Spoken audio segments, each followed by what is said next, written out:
Welcome to Investor in the Family Radio, a podcast dedicated to helping you make better investments in less time so you can live more life. My name is Brian Bain and I'm your host. You can find more shows and other valuable content at investorinthefamily.com. Well, on today's show, we have Ryan Reeves back with us, also known as Investing City on Seeking Alpha. Ryan, thanks for joining us again. Of course. Thanks so much, Brian.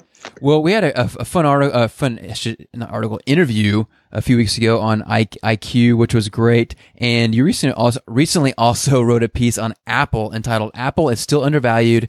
Here's Why." And you know what? Apple is obviously one of those companies that gets a lot of attention, and so it's always fun to talk about. And I thought you wrote a great piece on it, so I'd love for you to share with us right now, for anyone who hasn't read the article yet or may not remember it. Could you share your thesis on why you believe Apple is still undervalued and is a good investment? Yeah, of course. So Apple, I think a lot of investors kind of see it as this company whose market cap is too big to get some serious value out of it. I hear a lot of times people don't think Apple can double in stock price, and so they won't even touch it. But if you actually look by the numbers, I thought it was pretty fairly valued. So I tried to do kind of creative way to value it. So did a little bit of sum of the parts analysis. And so basically, if you take out the services section, which is growing much faster than the hardware, and then kind of value the hardware and the services on a separate basis, you can kind of realize how undervalued the hardware is. And so just looking through that lens and then kind of coupling that with the fact that people think it's too big to create any alpha is kind of the reason why I thought it was undervalued. Can you, again, I don't know how much of this research you have in front of you right now. Could we walk through a little bit of that some of the parts analysis that you've done in terms of the hardware and the services to kind of get a feel for kind of what you've done there? Yeah, definitely. So if you back out the services, so last quarter, the services came in at 9.2 billion and grew above 30%. I believe it was 31%. And so I was kind of thinking these services are much higher margin than the hardware, obviously. And so I was kind of thinking of other companies that could be possibly similarly valued as the services. And so I was kind of doing some research, and I found that Adobe does $8 billion in sales. And as we know, Adobe has kind of transitioned into more of a cloud provider, more of a hardware software company. High margin software company. Mm-hmm.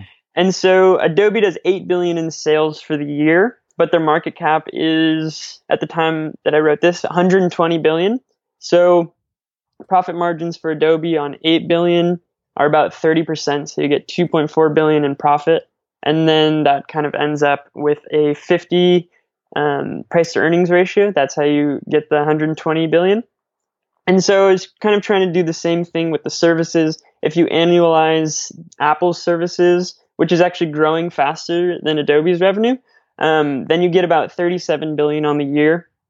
And then I kind of tried to use the similar valuation technique for Adobe as in the Apple services. So if you do 30% of 37 billion and then tack on the 50 PE, you get about 555 billion in market cap. And then okay, I'm typing real quick. So at a 50 PE, you get a what? So for 37 billion in service revenue at 30% profit margins and a 50 PE, you get 555 billion. Okay. And then for Apple's total market cap at the time of writing this, it was 909 billion and about 150 billion in net cash. And so that comes out, the final number is 764 because it was actually, I believe, 145 billion in net cash. So you get the enterprise value of 764. And then if you subtract kind of the services market cap, then you get 209 billion that can be dedicated to the hardware. And so then, sorry, this is a lot of numbers, no, especially if you don't have a visual for it. It's kind of difficult. No, it's good. So So Apple did 247 billion in revenue. Like that's the trailing 12 months revenue. If you back out 33 billion, that's the services revenue for the last 4 quarters. And so wait, how much was the annual revenue last year? Is that 247 billion. Okay. And I believe that's a trailing 12 months, so that counts like Q2, Gotcha. Q1. And then you subtract out the respective services sales for those quarters, and then you're left with 214 billion in sales that are just basically hardware, so you have iPhone, iPad, Mac, and then the other products like earbuds and stuff. And so if you recall, when we subtracted out the net cash and the services market cap, we had an enterprise value of 209 billion dedicated to the hardware, and we have 214 billion in sales of the hardware. So it's essentially valued at one-time sales. And people have different opinions on what hardware should be valued at, but I was just thinking from kind of like a high level that Apple's like the holy grail, the iPhone, being valued at one-time sales, being that it has incredible pricing power, just seems kind of interesting. And like, why can that be with 40 analysts always looking over Apple's numbers? Right. So I just think it's like an interesting idea that the most followed company, I think almost 2 million people followed on Seeking Alpha, can have this kind of discrepancy that the iPhone is essentially valued at one-time sales. Now you might say like, oh, that's like a weird way to value it, doing that sum of the parts thing with Adobe. But just like from a conceptual point of view, I thought it was interesting. Sure. Well, the thing about Apple too that is really interesting is, and again, I think it's always important to remember the role of sentiment. And again, I fully believe in fundamentals and the importance of fundamentals. And when it comes to investing, I also know that what actually drives the price at any given time is sentiment, what people think it is worth. And eventually you hope that sentiment will line up with fundamentals, but sometimes they do, sometimes they don't.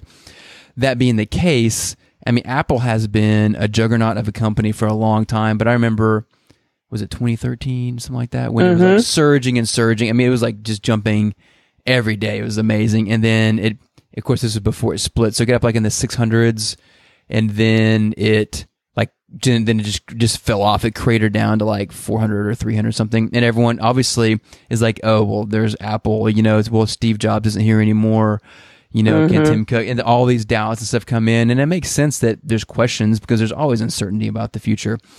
But then it surged again, and then, I mean, I think it hasn't had that big of a decline again since. It's had a pretty good decline again since then, I think, but not quite that extreme.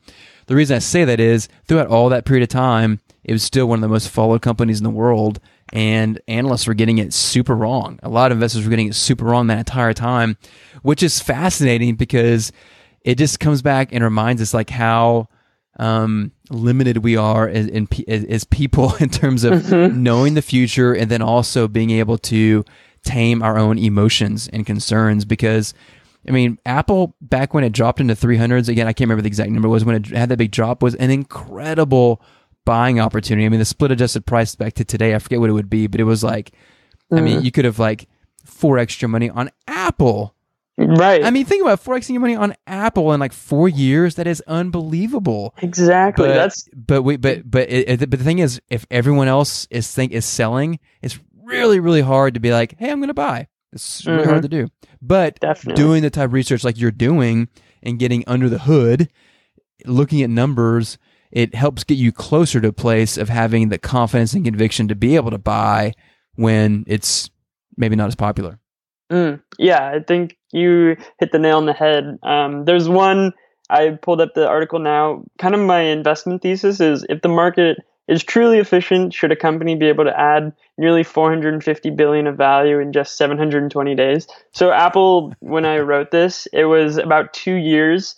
In July 2016, the stock was around 90, and that's kind of when Buffett and kind of his two portfolio managers started really buying. And now it had doubled, and that was just in 2 years. So like, it's not that Apple created $450 billion more of value. It's just like you saying, like the sentiment changed, like the narrative changed, and that resulted in $450 billion of value being added in just 2 years. So I think that's just such an interesting concept to think about as investors. Well, and the idea too of the $1 trillion market cap type idea, where that's, I mean, and it's natural that we set, I mean, we do that with everything. We set benchmarks and numbers like, why does 1,000 yards for a running back in a season, why does that matter? You know what I mean? Right. But it's just a benchmark, and same thing here. So it really doesn't matter how close they are to $1 trillion. It doesn't really matter that no one else has done it before. Except, I mean, it's neat, but it shouldn't determine whether or not a company is over or undervalued at all. There was at one point in history, no company had ever been worth $500 billion, but now no one cares. So there's that. Yeah. Exactly. Okay, so I want to go back to the valuations a little bit. Obviously, people looking at this online will be able to see the numbers, but people listening may not, because I appreciate anyone who has processes for valuation. I always enjoy that because I think it's so important to have some kind of a system for valuation. Obviously, there's lots of different ways it can be done, and people will agree and disagree on end results, and that's fine. And we would love to hear from people who have different opinions. That'd be fun to learn from them as well.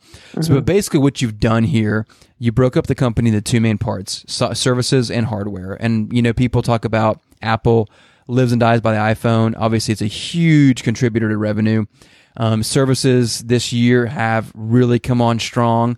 And again, they're not on the scale of iPhone by any means, but showing that it's a really budding part of their business, and there's a lot of growth opportunity in services for Apple that they're not really haven't really been focusing on much. And still, I mean, there's a lot of opportunity there is the point.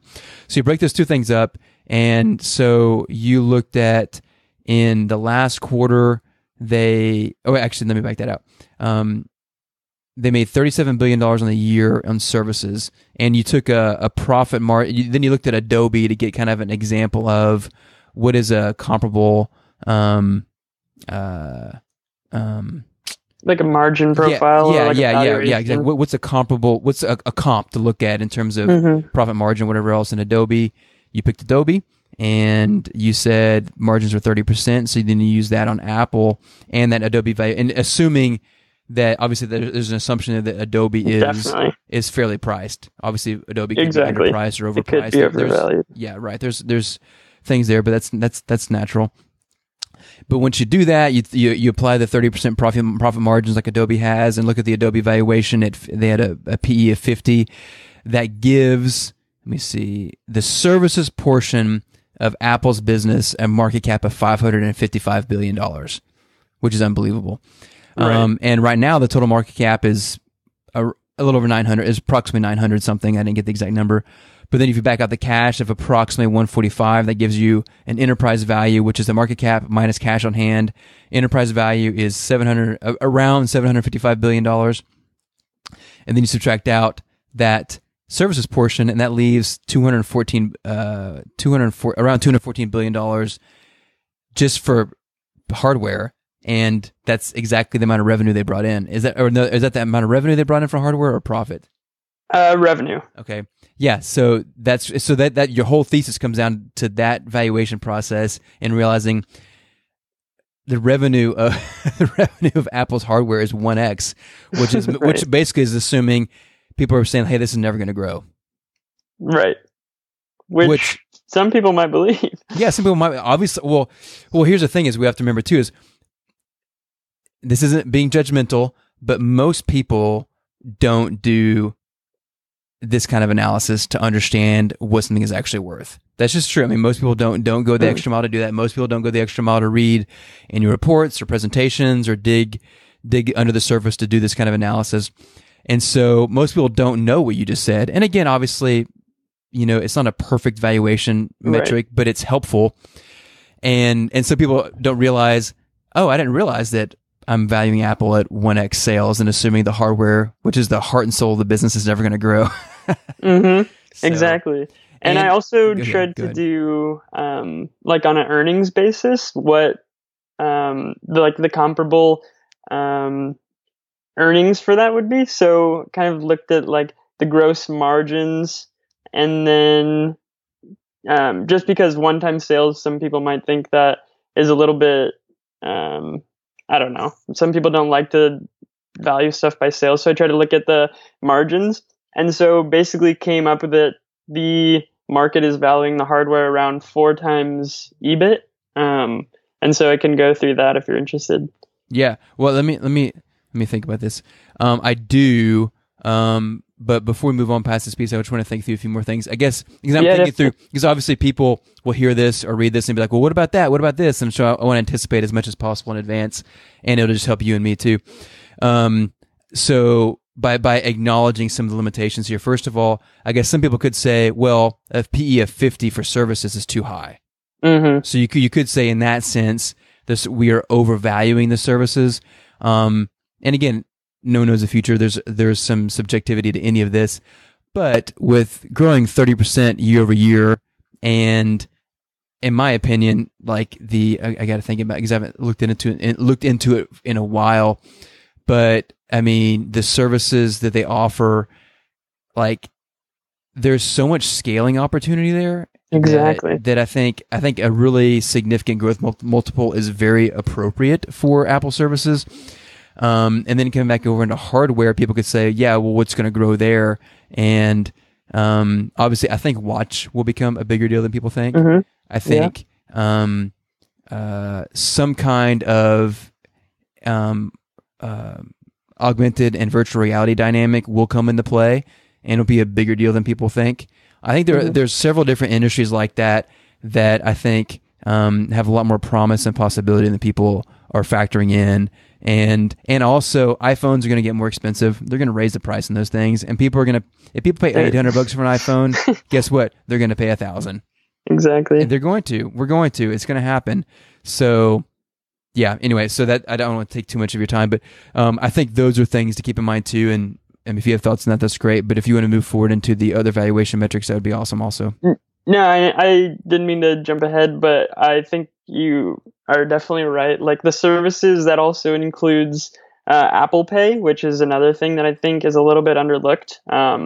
Like if you look to China, Alipay and WeChat Pay for Tencent and Alibaba, those are growing at ridiculous rates. And I think like Apple Pay has been growing in the triple digits for a while now. And if you look in the last earnings call, Tim Cook mentions that. And I think that's kind of a undervalued aspect of the business, in that the services, they can essentially be pushed out to this huge base of hardware that Apple has already cemented. Like there's millions and millions of devices out there. And so like the ways that they can monetize that are like seemingly endless, and they've done a super good job so far. So I think that services, even if people are kind of overlooking that right now, I think within the next couple of years, they'll probably start to look at it seriously, because I think by 2020, Apple predicts 50 billion in revenue from services. And so like, that's not that far away. So it's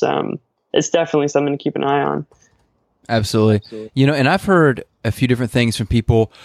Well, for one, like you mentioned, Apple Pay.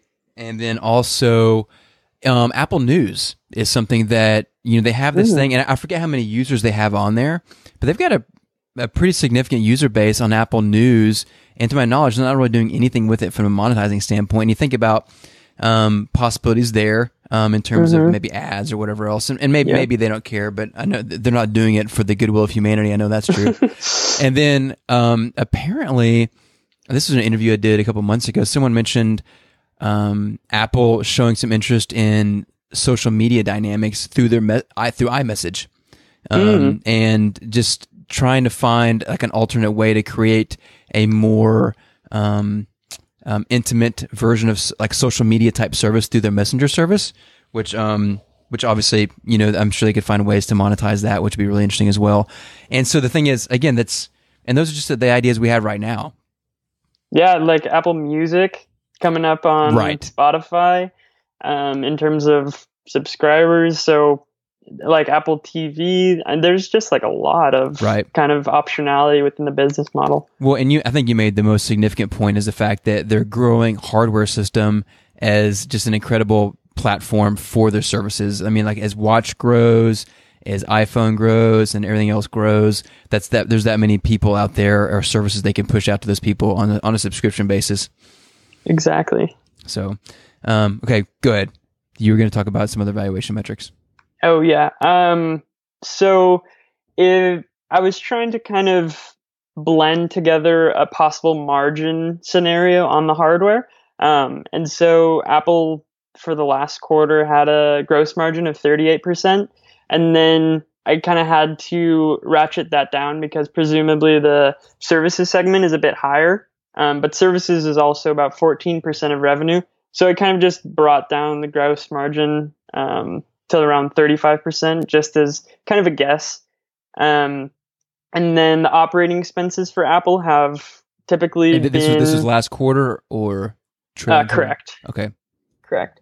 And then it's fairly similar over the year. Like the margin doesn't tend to fluctuate as much as the revenue does in terms of seasonality. Right. And then if you look at an expense ratio, Apple typically spends in operating expenses about 12 to 14% of revenue. And so if you do that 35% blended gross margin and take down the operating expenses, you can get from anywhere from 23 to, 26% or 25% operating margin. And then if you do that 26% operating margin on the 214 billion in sales of the hardware, that gets you to about 56 billion in EBIT. And then just to value that last little bit, that if you multiply 56 times 4, you get kind of what we came out to be the hardware, like the amount that the hardware contributed to the market cap. So if you look at it that way, it's kind of 4 times EBIT. No, this is great. Okay, let's walk through that again. Let me walk through it, and you correct me and fill in the gaps because I missed a little bit of it. And again, I want to make sure our listeners can follow along because I love valuation metrics like this. So you said Apple had a combined gross margin of approximately 35% in last quarter. And interrupt me at any point if I get something wrong. And they spend about 12% of that gross margin on I guess on what I guess they just spend it on operating, like sales and marketing and gotcha. R&D and stuff. Gotcha. That leaves them with about 23% of operating margins, right? I got 26, but it depends on, I guess, what you use in terms of the range of operating expenses. Gotcha. Yeah. So I've got approximations on all of these, which means everyone listening, we know the numbers won't be perfect, so don't get too upset with us in the comment section. But that's okay. No, now take it again from there. So once you get the operating margin number, what did you do at that point? So when we got the full year of hardware sales, that was about 214 billion. And so if you just take that 214 of hardware sales, multiply it by the 26% operating margin, you get 56 billion. And so that would be 56 billion in EBIT, earnings before interest and taxes. And so once you have that 56, to get the 209 that we talked about earlier, once you back out all the services and the cash and everything. So 209 divided by 56 is 3.8 to be exact. And so that would be, I guess, a way that the market is valuing the hardware as well.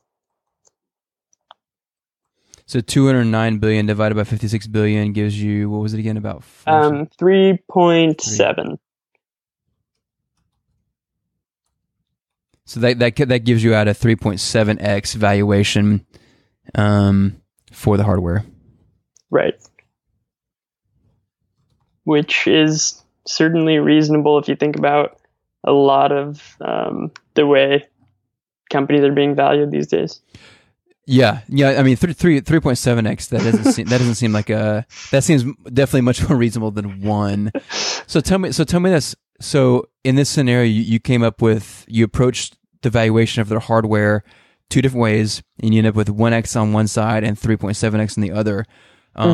How do you reconcile that in terms of do you weight one heavier than the other, or like which one of these do you think is more significant to you? Yeah, I think that's a good question. Sometimes people view price to sales ratio as more fluid than maybe price to earnings ratio, because they say, well, sales doesn't mean there's any like hard earnings. And so I think a lot of people would value kind of an earnings multiple with more weight. And I would probably as well too, just because if the price to sales goes from 1 to 2, that's a double in value, versus if the earnings multiple goes from 4 to 5, that's just like a 25% increase, if my math is right there. And so I'd probably weight the earnings multiple a little more, I guess. That makes sense.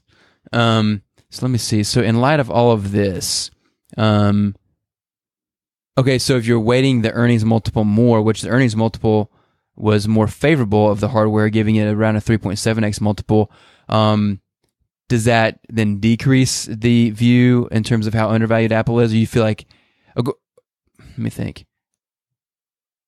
How does that impact your conclusions, I should say? I think it's kind of like a 6 of one, half dozen of the other, because it's essentially relying on the operating margin. So one-time sales at a 26% operating margin is essentially 4 times EBIT. So it's really, I think, just another way to look at it. Gotcha. So in your opinion, either way you slice it, Apple comes up undervalued at current prices. Exactly. Awesome. Let me see. Is there anything else? I'm looking back through your article now. Anything else we're missing, or that you want to share about Apple that we haven't talked about yet? I think just one extra comment. After I wrote this article, one person in the comments, they said, "Oh, that was a Yogi Berra-ism." Yeah, in terms of, it says, "This is why Apple will continue to do well. It's too easy. It's overlooked because it's so closely followed." Right. And that was the Yogiism. I thought that was a funny comment by a reader. Yeah. No, that was awesome, because you said that in your article. That was your comment, wasn't it? Yeah. Right. That's true. Right. It's too easy. It's overlooked because it's so closely followed. That's so great. Cool. Well, hey, Ryan, man, as always, awesome to have you on the show. Thanks for your hard work, your good work on Apple, and on Seeking Alpha, and for sharing it with us here on the show. Yeah, thanks so much for having me, Brian. Really appreciate it. The information and opinions contained on this podcast are for educational purposes only. The information does not consider the economic status or risk profile of any specific person. The information and opinions expressed should not be construed as investment trading advice and does not constitute an offer or an invitation to make an offer to buy and sell securities.